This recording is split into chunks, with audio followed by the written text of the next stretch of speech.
Hello friends, मैं हूं आपका दोस्त सौरभ और आपके अपने YouTube चैनल ज्ञान कोश में आपका हार्दिक स्वागत करता हूं। दोस्तों, आज हम अध्ययन करेंगे बीकानेर राज्य के इतिहास के बारे में और बीकानेर राज्य को बसाने वाले शासक राव बीका के बारे में। पहले हम पढ़ते हैं बीकानेर राज्य के इतिहास के बारे में। दोस्तों, बीकानेर राज्य के अंदर राठौड़ों का शासक था और ये राठौड़ों की जोधपुर शाखा का ही एक भाग था। बीकानेर राज्य में राठौड़ जोधपुर से आकर बसे थे और राव बीका इनके पहले शासक थे। बीकानेर राज्य की स्थापना कब और कैसे हुई?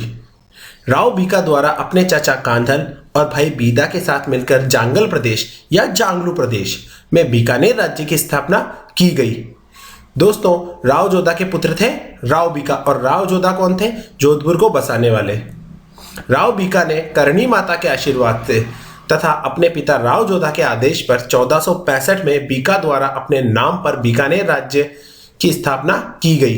1465 में बीकानेर राज्य बसेगा किसके आशीर्वाद से? करणी माता के आशीर्वाद से। तो बीकानेर राज्य की स्थापना हो रही है दोस्तों 1465 में और प्रथम राजधानी किसको बनाया जा रहा है? कोड़म देसर को। और दोस्तों, बीकानेर नगर की स्थापना 1488 में। दोस्तों, आपको याद रखना है, बीकानेर राज्य की स्थापना एक अलग फैक्ट है और बीकानेर नगर की स्थापना एक अलग फैक्ट है। दोस्तों, बीकानेर नगर की स्थापना आखा तीज या अक्षय तृतीया जिसको बोला जाता है उस दिन होती है और ये अक्षय तृतीया वैशाख शुक्ल तृतीया के दिन मनाई जाती है और इसी दिन बीकानेर नगर की नई राजधानी भी बनाई गई। वो बनती है राजधानी बीकानेर को ही। ओके दोस्तों, ये राजस्थान का मानचित्र है और इस मानचित्र के अंदर हम बीकानेर राज्य का चित्रण देखेंगे। दोस्तों, यहां पर आपका मारवाड़ आता है और यहां पर आपका जांगल प्रदेश जिसी को जोहिया घाटी बोला जाता है, यहां पर बनाया गया था बीकानेर राज्य। और राती घाटी, यहां पर आपके बीकानेर नगर की स्थापना की गई थी।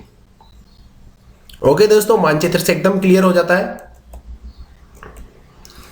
1488 में राती घाटी क्षेत्र के अंदर बीकानेर नगर की स्थापना की।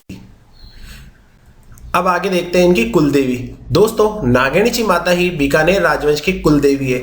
चूंकि जोधपुर राजवंश राठौड़ों के उनकी कुलदेवी नागेणीची माता है और राव जोधा के पुत्र राव बीका की कुलदेवी भी वही होगी जो जोधपुर के राठौड़ों की कुलदेवी है। इसलिए आपको कंफ्यूज नहीं होना है, जो जोधपुर के राठौड़ों की कुलदेवी है वही बीकानेर के राठौड़ों की भी कुलदेवी होगी नागेणीची माता। और नागेणीची माता का मंदिर नागाणा गांव बाड़मेर में है। एक अन्य मंदिर इनका मेहरानगढ़ दुर्ग जोधपुर में है। क्योंकि जोधपुर के राठौड़ों की कुलदेवी है इसलिए मेहरानगढ़ दुर्ग में बिल्कुल होगा इनका मंदिर। और अगला मंदिर जूनागढ़ दुर्ग बीकानेर में है। दोस्तों, नागेणीची माता की मूर्ति राव सिंहा द्वारा दक्षिण से लाई गई थी और इनका पुराना नाम चक्रेश्वरी माता था और इनकी जो ओरिजिनल मूर्ति थी वो काष्ठ की प्रतिमा थी। और अगर आपसे दोस्तों पूछा जाए वर्तमान में ये काष्ठ की प्रतिमा कहाँ रखी हुई है, तो वर्तमान में ये काष्ठ की प्रतिमा जूनागढ़ दुर्ग बीकानेर में रखी हुई है। और इसी जूनागढ़ दुर्ग को बीकानेर का दुर्ग भी कहा जाता है। तो दोस्तों, एकदम फैक्ट क्लियर है। इसके बाद करणी माता। दोस्तों, बीकानेर राठौड़ों के राठौड़ वंश की आराध्य देवी या इष्ट देवी करणी माता है और करणी माता का जो मुख्य मंदिर है वो देशनोक बीकानेर में है। और जो इनका मुख्य मंदिर देशनोक बीकानेर में बनाया गया था वो राव बीका द्वारा ही बसाया गया था। इनके अन्य मुख्य मंदिर भी देखते हैं। सबसे पहला मंदिर था इनका देशनोक बीकानेर में, दूसरा मंदिर बनाया गया इनका जूनागढ़ दुर्ग बीकानेर में, तीसरा मंदिर है इनका उदयपुर में और चौथा मंदिर है इनका अलवर में। दोस्तों, ये उदयपुर और अलवर में जो इनके मंदिर है ये जिला हेडक्वार्टर पर ही है और बीकानेर के अंदर जूनागढ़ दुर्ग या बीकानेर दुर्ग में स्थित है और बीकानेर के अंदर ही एक अन्य मंदिर है देशनोक में। दोस्तों, ये करणी माता का चित्र है। आपको यह भी याद रखना है करणी माता किस समाज की कुलदेवी है? करणी माता चारण समाज की कुलदेवी है और इनके बचपन का नाम रिधि भाई था। दोस्तों, ये राजस्थान का मानचित्र है। इसके अंदर ये बीकानेर राज्य की स्थिति और सबसे पहले करणी माता जो आती है बीकानेर के अंदर, वो नेहड़ी नामक स्थान पर आती हैं। और इसके बाद ये दियात्रा गांव में जाती हैं। दोस्तों वाकया क्या होता है कि सबसे पहले राव बीका करणी माता से आशीर्वाद लेते हैं नेहड़ी गांव में और बीकानेर राज्य की स्थापना करते हैं। लेकिन जब बीकानेर राज्य यहाँ बसाया गया तो इसके पहले भी यहाँ किसी ना किसी का शासन जरूर होगा और यहाँ पर जैसलमेर के भाटियों का शासक था। तो जब राव बीका इन भाटियों को यहाँ से भगाकर एक नए राज्य बीकानेर राज्य की स्थापना करता है तो भाटी इससे संतुष्ट नहीं होते और जैसलमेर के भाटी दिन प्रतिदिन यहाँ पर हमला किया करते थे और बीकानेर के शासक इससे दिन प्रतिदिन परेशान थे। तो राव बीका परेशान होकर करणी माता के पास आते हैं और करणी माता इन दोनों का एक ही सॉल्यूशन निकालती है कि वो जैसलमेर और बीकानेर की सीमा जहां दियात्रा गांव है वहां पर आकर एक अपनी समाधि लेती है और यही इनका समाधि स्थल है। इसके बाद से जैसलमेर के भाटी बिल्कुल भी बीकानेर के ऊपर आक्रमण नहीं करते हैं और बीकानेर सुखी संपन्न रहता है। दोस्तों इसी लड़ाई के बीच में एक वाकया और घटता है कि एक दिन जब जैसलमेर में गणगौर की सवारी निकल रही होती है तो बीकानेर के सैनिक जाकर वहां पर गणगौर की सवारी में ईसर को लूट लाते हैं। ईसर बोला जाता है शिवजी भगवान को और ईसर के साथ निकलते हैं पार्वती जी। तो पार्वती जी तो वहीं रहते हैं लेकिन वहां से शिवजी भगवान की मूर्ति को लूट लाते हैं। इसीलिए जैसलमेर में बिना ईसर की गणगौर पूजी जाती है। आज भी वहां पर जो सवारी निकलती है वो बिना ईसर की गणगौर ही पूजी जाती है।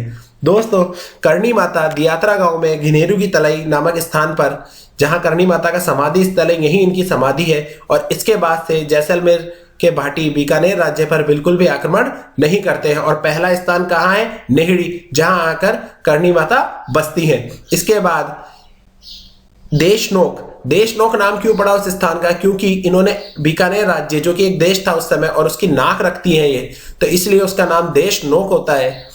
और देशनोक स्थान पर राव बीका द्वारा करणी माता का भव्य मंदिर बनाया जाता है।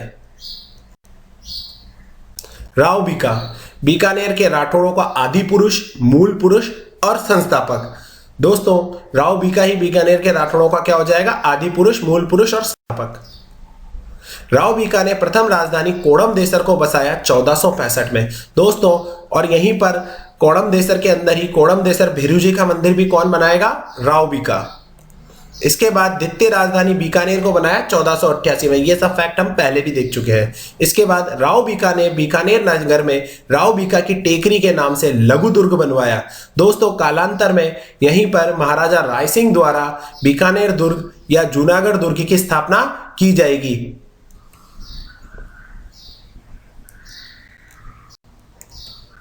बीकानेर नगर की नींव आखा तीज के दिन रखी गई थी और इसी दिन बीकानेर में पतंग महोत्सव मनाया जाता है।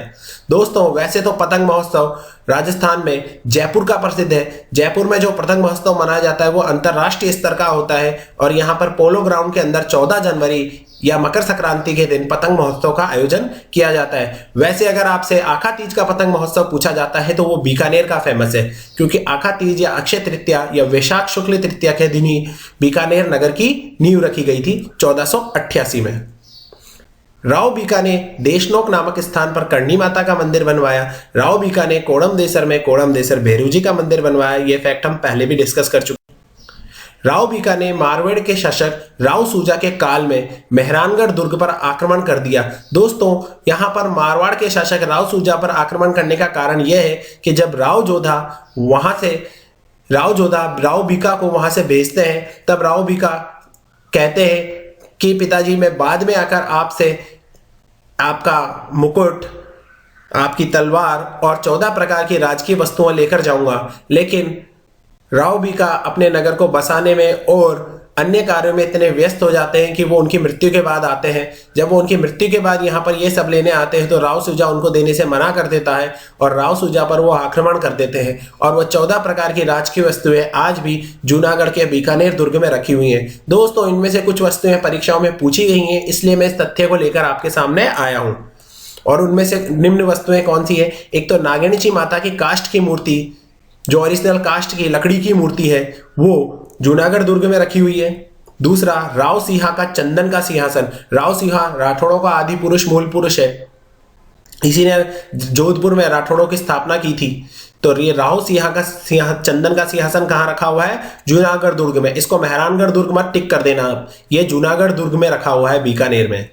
और अगला है राव जोधा का राजमुकुट, भाला व तलवार। राव जोधा राव बीका के पिता थे। ओके दोस्तों, आज के वीडियो में बस इतना ही। अगर पसंद आए तो प्लीज लाइक कीजिएगा, सब्सक्राइब कीजिएगा और शेयर कीजिएगा।